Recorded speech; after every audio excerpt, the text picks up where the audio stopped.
आज बिहानै मात्रै मैले हेरेको, अघि भने नि मैले, आज बिहान मात्रै हेरेको मैले, केपी ओली हाम्रो ठुलो सम्पत्ति हो, देशकै सम्पत्ति, त्यसकारण उसलाई खाल्टो खनेर गाडी गाडेर राख्नुपर्छ।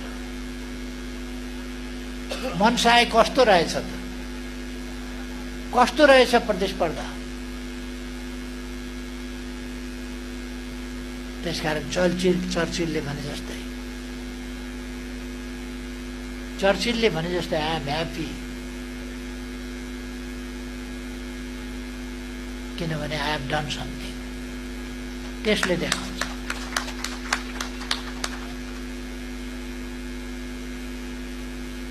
हामी अब अहिले धेरै समय नलिउँ जस्तो लाग्छ मलाई। हामी चुनावको दौरमा छौँ। अझै पनि भन्न सकिन्न हामी आन्दोलनमा उत्रिनु पर्ने हो कि चुनावमा सहभागी हुनुपर्ने हो, अझै पनि भन्न सकिन्न।